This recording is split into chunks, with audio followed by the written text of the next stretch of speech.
अत्यन्त महत्त्वपूर्ण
पाए तापनि उसको मनमा यी चीजलाई देखेर हर्ष बढाइ उसको मनमा किंचित मात्र पनि हुँदैन।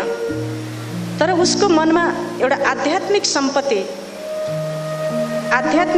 एउटा भौतिक सम्पत्ति भयो। आध्यात्मिक सम्पत्तिमा पनि दुईवटा सम्पत्ति छन्। दैवी स्वभाव भनेको दैवी संस्कृति, अर्को आसुरी सम्पत्ति, आसुरी स्वभाव। हामीले दुईटै, किनकि हामीले आफ्नो जीवनमा शत्रुको पावरलाई पनि राम्रोसँग जान्नुपर्छ र आफ्नो पावरलाई पनि राम्रोसँग जान्नु पर्दछ। आफ्नो पावर, आफ्नो सम्पत्ति के हो, शत्रुको पावर, शत्रुको सम्पत्ति के हो, यसलाई चाहिँ बन्धन र मुक्ति, जसको जीवनमा दैवी स्वभाव छ, दैवी संस्कृति छ, त्यसले जीवनलाई मुक्तिको तिर अगाडि बढाउँदछ। जसको जीवनमा आसुरी स्वभाव छ, त्यसले जीवनलाई बन्धनको तिर अगाडि बढाउँछ। जीवन बन्ध हुन्छ, जीवन बन्धनमा पर्दछ। मुक्ति र जीवन मुक्ति, बन्धनयुक्त जीवन र जीवनको मोक्ष के हो त भन्दा यिनै गुणको आधारमा हामीले शास्त्रमा, बाइबलमा प्रभु र शैतान, कुरानमा पनि यस किसिमको वर्णन गरेको छ र शास्त्रमा चाहिँ इन्द्र र दानवको रूपमा, राक्षस र दानवको रूपमा, कौरव र पाण्डवको रूपमा, राक्षस र देवताको रूपमा यिनको नाम लेखिएको छ। वास्तवमा यस्ता राक्षस सिंह पलाएका, दारा पलाएका, नङ्ग्रा भएका, हामीले सोच्यौँ ती छुट्टै प्रकारका राक्षसहरू हुन्छन् होला भन्ने सोच्यौँ। वास्तवमा यो संसारमा त्यस्ता छुट्टै किसिमका राक्षसहरू जो नङ पलाएका, दारा पलाएका, भयानक रूप भएका, जसको नाम सुपर्णखा, हिरण्यकश्यप, होइन, चुण्ड, मुण्ड, महिषासुर जो नाम छ, यी नामहरू जो लेखिएको छ, पुतना, यी नामहरू पनि हामी भित्र भएको आसुरी गुणको नाम हो, आसुरी गुणको नाम हो। यस्ता छुट्टै मान्छे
सुतेको बेलामा, उठेको बेलामा, नुहाउने बेलामा ती लक्षणहरू उठ्दा, बस्दा, हिँड्दा, खाँदा, पिउँदा, सुँघ्दा, हेर्दा, बोल्दा, सोच्दा यी लक्षणहरू देखिन्छन्। ती के हुन् त? सबभन्दा पहिला दैवी सम्पत्ति सबभन्दा पहिला निर्भयता। जो व्यक्तिको जीवनमा दैवी सम्पत्ति हुन्छ उसँग भय हुँदैन। भय भनेको के त भन्दा विपरीत परिस्थिति, विघ्न, बाधा, आफूले नचाहेको कुरा, विरुद्ध मानिसहरूको समूह, आक्रमणकारीहरूले आक्रमण गर्दा जो मनभित्र, हाम्रो हृदयभित्र त्यो कुरालाई देखेर, अर्काको अनीतियुक्त व्यवहारलाई देखेर, एउटा डरलाग्दो परिस्थितिलाई देखेर जो मनमा एउटा कम्पवृत्ति हुन्छ, त्यो वृत्तिको नाम चाहिँ भय हो। र आफूलाई परमात्माको ज्ञानबाट, परमात्माको साथबाट, परमात्माको सान्निध्यताबाट, ज्ञान र ध्यानबाट ओतप्रोत भएर आफ्नो मनलाई अचल बनाउने, समस्त परिस्थितिहरू सुन्दा, देख्दा, बेहोर्दा, भोग्दा, दुःखको महानभन्दा महान दुःख आए पनि, डराउन दिने व्यक्ति आए पनि, धम्काउने व्यक्ति आए पनि भगवान मेरो साथमा हुनुहुन्छ। भगवानको ज्ञान र शक्तिले आफूमा एकदम त्यो पावर सिञ्चित गरेर त्यो मनलाई एकदम सन्तुलित बनाएको अवस्थाको नाम नै निर्भयता हो। व्यक्ति जो आध्यात्मवादी हुन्छ ऊ कहिले पनि डराउँदैन।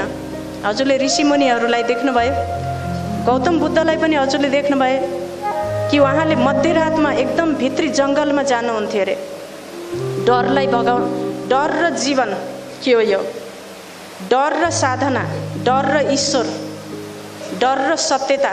जहाँ सत्य छ भने के को डर? जब हाम्रो विचारमा एकदम शक्तिशाली तरङ्ग फैलिन्छ, म शक्तिशाली आत्मा हुँ, भगवानको बच्चा हुँ, भगवान सर्वत्र गमन गर्न सक्ने परमात्मा मेरै साथमा हुनुहुन्छ भने डर के को? ब्रह्म राक्षस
सांसारिक चिन्तनको अभाव भएको अवस्था अन्तस्करणको शुद्ध अवस्था हो।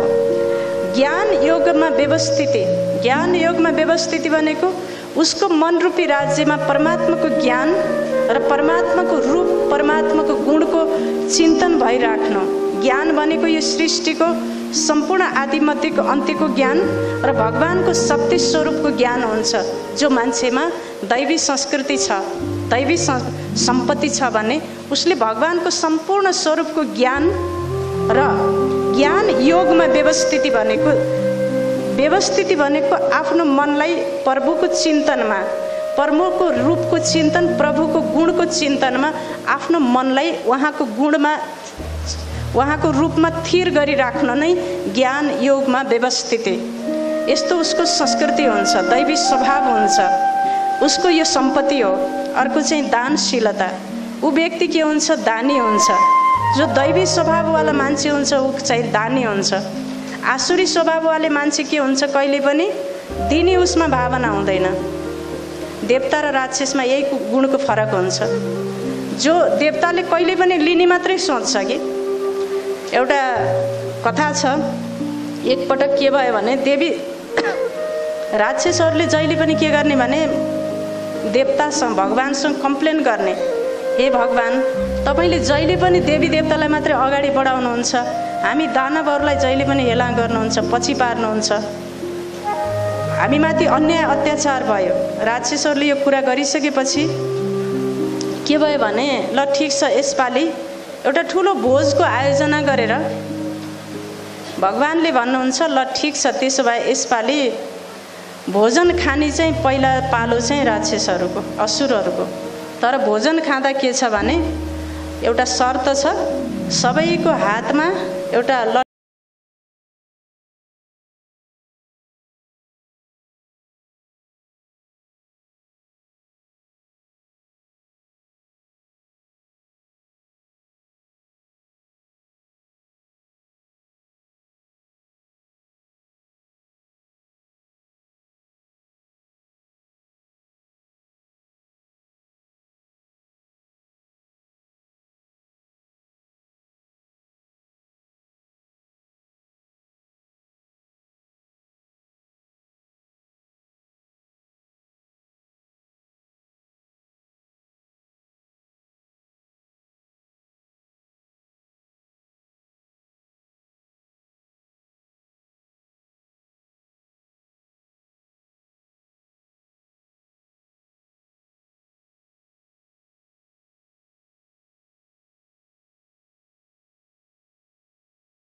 गुण भएको मान्छेले के भन्छन् हैन, यो संसार हैन, ईश्वरीय गुण भनेको योगी व्यक्ति, मानवीय गुण भएको, आसुरी गुण भएको। अब चाहिँ ईश्वरीय गुण भएको योगी मान्छे, दैवी गुण भएको मान्छेले के भन्छ, यो संसार न तिम्रो न मेरो, सबै ईश्वरको हो, यो चराचर जगत भगवानले रचना गर्नुभएको। यो चाहिँ भाव हुन्छ दैवी गुण भएको योगी मान्छेको। मनुष्य भनेको के त भन्दा यो संसारमा मेरा सो मेरा, तेरा सो तेरा, मेरो मेरै छ, तिम्रो तिम्रै छ, मलाई कसैको सहयोगको आवश्यकता पनि छैन, मैले कसैलाई सहयोग गर्नुपर्ने कोही बाध्यता पनि छैन। पहिलावालाले के भन्नुहुन्थ्यो, यो चाहिँ न मेरा न तेरा, सब कुछ ईश्वरका। दोस्रोले के भने मेरा सो मेरा, तेरा सो तेरा। तेस्रो आसुरी सम्पत्ति भएको मान्छेले के भन्छ, मेरा सो मेरा, तेरा भी मेरा, मेरो त मेरै छ, छँदैछ, तेरो पनि के हो, मेरै हो। त्यही भएर अर्काको सम्पत्ति, अर्काको हक अधिकार, अर्काको अवसरलाई लुटेर, धम्काएर, डाँटेर, तर्साएर, डर देखाएर, धम्की देखाएर पनि, उसले आतंक देखाएर भए पनि अर्काको हक अधिकार, सम्पत्ति सब चिजलाई खोसेर लिन्छ भने त्यो कुन वृत्ति भयो, आसुरी वृत्ति। यो संसारभरि 3 प्रकारका वृत्ति भएका मान्छेहरू छन्, मेरा सो मेरा, तेरा भी मेरा। यो संसार न तेरा न मेरा, सब कुछ ईश्वरका, मेरा सो मेरा, तेरा सो तेरा। हामीले पनि चेक गरौँ हाम्रो मनमा कस्तो वृत्ति छ। त्यसकारणले परमात्माले भन्नुहुन्छ दैवी सम्पत्ति भनेको दानी, दान केबाट दिने, मनबाट शुभ भावना। हे भगवान सबैको भलो होस्, सबलाई शान्ति मिलोस्, सबै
सानो काम पनि त्यसलाई पूजा सम्झेर कर्म गर, भगवानको यादमा गर।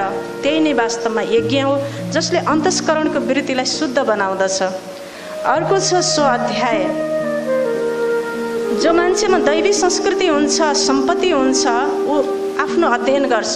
म आत्मा यो संसारमा कहाँबाट आएँ, म कहाँ जाने हो, के लिएर जाने हो, आत्माको रूप कस्तो छ, यो स्वाध्याय गरिराख्छ। तपस्या गर्छ, सरलता, अहिंसा, मन वचन कर्मबाट कसैलाई थोरै मध्ये ठुलो कति पनि दुःख नदिनु, किञ्चित मात्र पनि दुःख कष्ट नपुर्याउने भाव नै अहिंसा हो। सत्यनिष्ठता, क्रोध मुक्ति, अक्रोध छ। अक्रोध भनेको के त भन्दा विपरीत परिस्थिति, अनीतियुक्त व्यवहार, कसैले गरेको ठुलोभन्दा ठुलो तिरस्कार, यो कुरा कानले सुन्छ, शब्द आँखाले व्यवहार देखेर मनमा एउटा जो वृत्ति भाव पैदा हुन्छ, हलचल पैदा हुन्छ, सन्ताप पैदा हुन्छ, जसबाट ओठ फटफटाउँछ, आँखामा रातो लाली छाउँछ, मुखमा विकार पैदा हुन्छ। यस्तो किसिमको भावलाई क्रोध भनिन्छ। जब भगवानको ज्ञान र ध्यानबाट प्रकाशित भइसकेपछि मनमा शीतलता छाउँदछ र उसले क्रोधको हानि नोक्सानीबाट हुने क्षतिको बारेमा बुझिसक्छ र ज्ञानले आफूलाई व्यवस्थित गर्छ। यसलाई अक्रोध भनिन्छ। व्यक्ति कहिले पनि रिसाउँदैन, सहनशील हुन्छ, त्यागी हुन्छ, परचिन्तन र परदर्शनबाट मुक्त हुन्छ, अनासक्त हुन्छ, क्षमा हुन्छ। उभित्र के हुन्छ? क्षमा। आफूलाई एकदम ठुलो घात पुर्याउने, आफूमाथि अपराध गर्ने मान्छेलाई, आफूलाई ठुलो नोक्सान पुर्याउने मान्छेलाई पनि ऊप्रति मनमा केही कुराको बदला लिने भाव मनबाट पनि उत्पन्न नहुने, नीतिगत हिसाबबाट पनि उसलाई दण्ड सजाय मिल्नुपर्छ भन्ने कानुनी किसिमबाट पनि उसलाई दण्ड दिने भाव मनमा नआउनु, यसलाई चाहिँ क्षमा भनिन्छ।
भनेर सोक्रेटसलाई के गरे भने त्यो राजाले चाहिँ जेलमा लगेर थुनिदियो। जेलमा थुनेपछि त यति धेरै मान्छेको भोकै बस्ने, अनासन बसे, यति राम्रो मान्छेले जेलमा थुन्ने, देश विदेशबाट आवाज निस्क्यो, जुलुस नाराहरू हुन थाले रिहाईको लागि होइन। अनि सोक्रेटसको त यति धेरै विश्वभरि फेरि नाम फैलिन थालेपछि त्यो राजालाई त रातभरि के भयो, निद्रै नलाग्ने, एकदम जलन हुन थाल्यो। अब के गर्ने, अब के गर्ने, अब के गर्ने, यस्तो भएपछि अब यो मान्छेलाई यो संसारबाटै के गर्ने, बिदा दिने। त्यो भनिसकेपछि सोक्रेटसले के गर्नुभयो, एउटा मान्छेलाई कातिल भन्ने जहर, त्यस्तो जहर दुधमा घोलेर अनि त्यस मान्छेलाई सोक्रेटसलाई दिनु भनेर पठाउनु भयो। पठायो राजाले। पठाइसकेपछि त्यो मान्छे गिलासमा जहर लिएर आइसकेपछि सोक्रेटसलाई दिन थाले। सोक्रेटसले थोरै पिउन थाल्नुभएको थियो। जहर, कातिल जहर उहाँलाई थाहा भइहाल्यो र उहाँले के भन्नुभयो भने, हे भाइ, मसँग थोरै पैसा छ गोजीमा, के गर्नु भन्दाखेरि मेरो त अब जीवन सिद्धिहाल्यो, मेरो श्रीमती छोराछोरी, मेरो श्रीमती विधवा हुने भइहालिन्, छोराछोरी टुरा हुने भइहाले, तिम्रो त श्रीमती विधवा नहुन्, छोराछोरी टुरा नहुन्, त्यस कारणले तिमीले यो जहर दिएको भन्ने थाहा पाए भने मेरा शिष्यहरूले तिमीलाई टुक्रा टुक्रा पारेर मार्नेछन्। त्यही भएर यहाँ मेरो जेबमा अलिकति पैसा छ, यो पैसा लिएर यही भाडा हुन्छ तिमीलाई, तिमी यो देशबाट कहीँ भागिहाल, आफ्नो ज्यान जोगाऊ भनेर सोक्रेटसले त्यो आफूलाई जहर दिने मान्छेलाई पनि बचाउनु भयो। र त्यो जहर खाने बित्तिकै एकछिनपछि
जस्तै एउटा टाउकोमा दूध लिएर हिँडेको व्यक्ति के हुन्छ, कति सावधान भएर हिँड्छ, उसको घडामा कति धेरै दूध छ। त्यस्तै भगवानको दिव्य ज्ञान, भगवानको शक्ति, भगवानलाई शिरमाथि लिएर हिँडेको व्यक्तिमा उसको आचरणमा देख्दा नै उसलाई विश्वास लाग्ने, उसको नेत्रमा हेर्दा, उसको शरीरमा हेर्दा हामीमा तथा सबै मानिसमा एउटा विश्वास भाव पैदा हुने। यो समस्त प्रकृतिको अभाव नै के हो भन्दा धीर अचपलता। उसमा चपलताको कोही निशानी हुँदैन।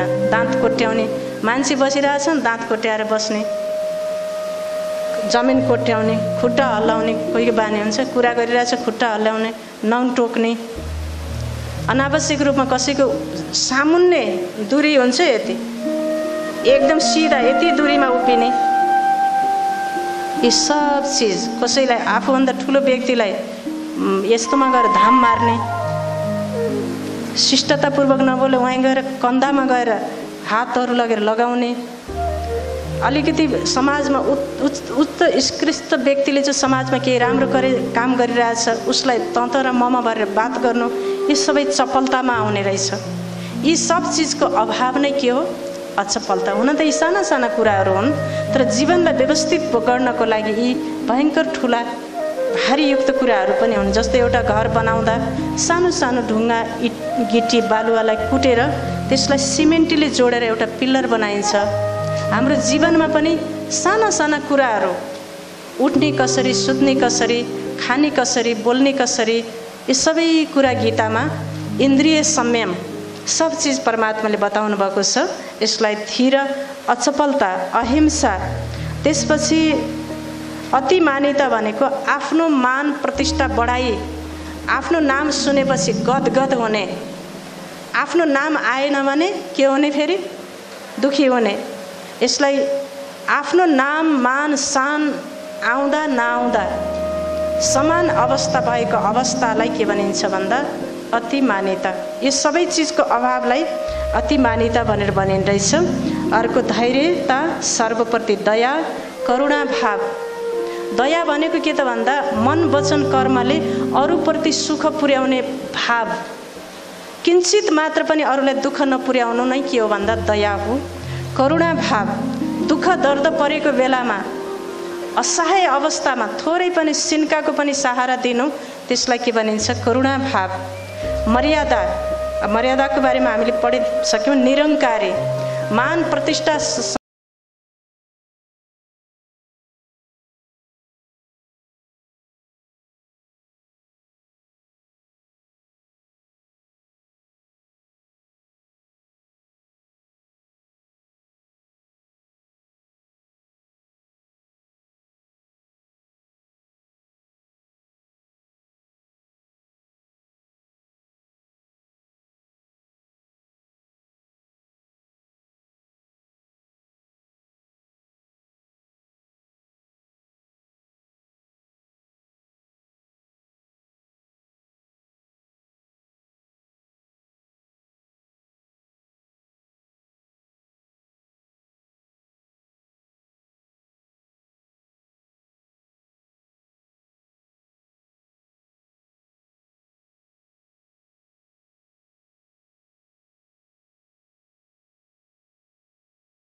संकल्पधारी, जो दैवी सम्पत्ति भनेको के त भन्दा असल कुरालाई, राम्रो कुरालाई आफ्नो मन वृत्तिमा लामो समयसम्म सञ्चित गरेर राख्न सक्ने शक्तिलाई के भनिँदैछ दृढता, दृढवर्ती।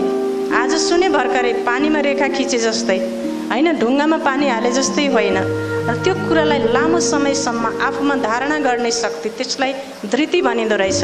जसलाई धारणा, जसलाई दृढ सङ्कल्पधारी, यी जति पनि हामीले पढ्यौँ अहिलेसम्म, यी के रहेछन्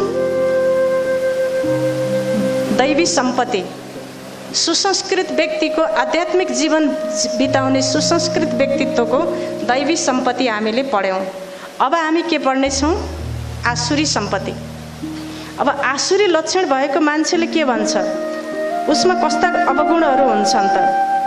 ऊ के हुन्छ भन्दा नष्ट आत्मा अरे, नष्ट आत्मा। यो संसारको लागि नाश गर्नको लागि उसको जन्म भएको हुन्छ। अल्पबुद्धि, अहिता, उग्र कर्माण, उसको कर्म के हुन्छ एकदम उग्र रूपको हुन्छ। अशुचिता व्रत भनेको उसमा कुनै प्रकारको शुचिता हुँदैन, शुद्धता हुँदैन, मानसिक शारीरिक शुद्धि हुँदैन, भोजनमा शुद्धि हुँदैन, यसलाई अशुचि व्रत भनिन्छ। अज्ञानबाट युक्त मिथ्या सिद्धान्तवादी, उसको सिद्धान्त के हुन्छ एकदम मिथ्या। रावणको सिद्धान्त कस्तो थियो, रावण कति जबरजस्त थियो हेर्नुहोस् न।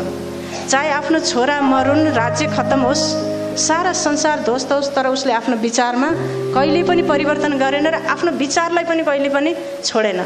यस्ता रावणको जस्तो वृत्ति भएका मान्छेहरू पनि यो समाजमा छन् कि छैनन्?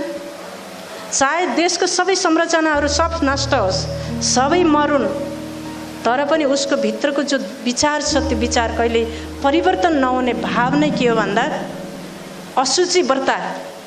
अशुचि व्रत भन्ने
हामी नै हो यहाँको साम्राज्यपति।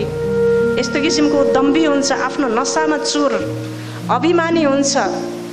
हामीले जे भने त्यही हुन्छ यो संसारमा। दोस्रो कोही सत्ता छैन, दोस्रोको कोही पावर छैन।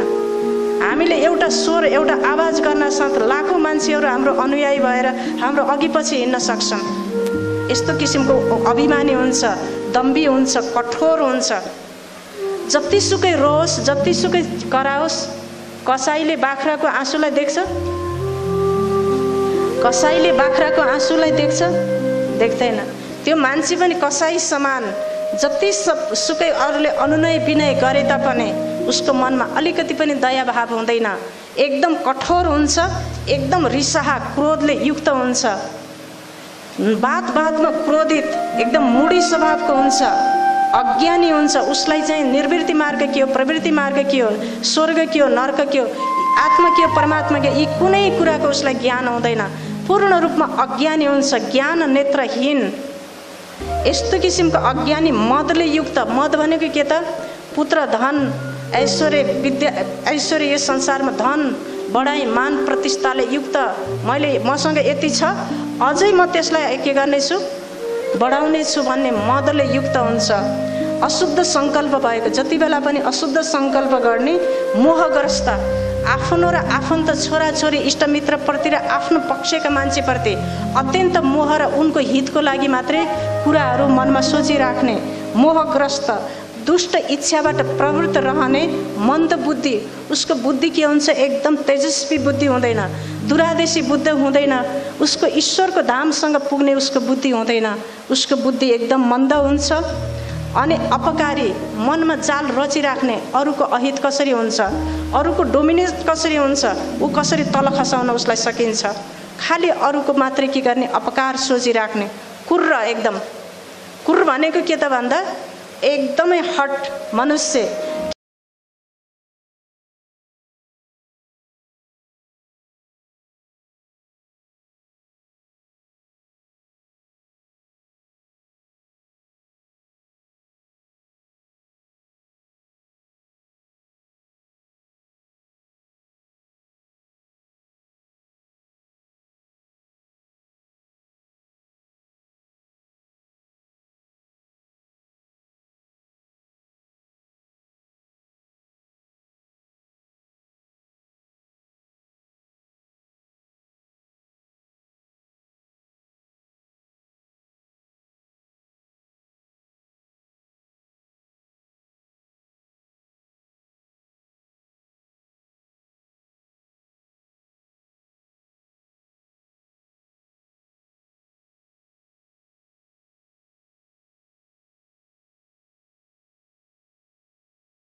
भनिन्छ फिजिकल दुनियाँभन्दा पनि माथिको विद्या। त्यस कारणले भगवान शिव परमात्माले भन्नुहुन्छ अन्यायपूर्ण तरिकाले धनको संग्रह गर्न चाहन्छन्, जसकारण उसको सबै मान्छेसँग शत्रुता बढ्दै जान्छ। शत्रु बढेपछि उसले शत्रुलाई के गर्न चाहन्छ? आफ्नो शत्रुलाई मार्न चाहन्छ। मेरो विरोधमा को निस्केछ? मेरो विरोध गर्ने मान्छेलाई म यो संसारबाट यमलोकमा पुर्याइदिन्छु। उसको यस्तो सोचाइ हुन्छ र उसले विरोध गर्ने मान्छेलाई, शत्रुलाई परास्त गर्न, मार्न चाहन्छ। ऊ यही भ्रममा बाँच्दछ कि ऊ सर्वसम्पन्न छ, उपभोगी सिद्ध पुरुष, बलवान छ, ऊ सामर्थ्यवान छ, सुखी आत्मा हो, सिद्ध पुरुष हो, सम्पन्नशाली छ, ऊ चाहिँ वैभवशाली, गौरवशाली उसको जिन्दगी छ। ऊ यो भ्रममा जिएको हुन्छ। उनीहरूले आफूलाई श्रेष्ठ मान्छन्, अहङ्कारको नशामा चुर हुन्छन्, आफ्नो नाम मान शानको लागि यज्ञ रच्छन्। शुभ राम्रा राम्रा काम गरे पनि नामको लागि, दान गरे पनि मान शानको लागि, देखाउनको लागि दम्भपूर्ण दान गर्छन्। उनीहरू यही सोच्छन् कि म जस्तो धनवान दोस्रो कोही छैन, म श्रेष्ठ कुलमा जन्मेको छु। अज्ञानताबाट भ्रमित चित्त भएका, मोहजालमा फँसेका, विषय भोगमा आसक्त यिनीहरू घोर अपवित्र कर्म गरेर नर्क समान जिन्दगी व्यतीत गर्दछन्।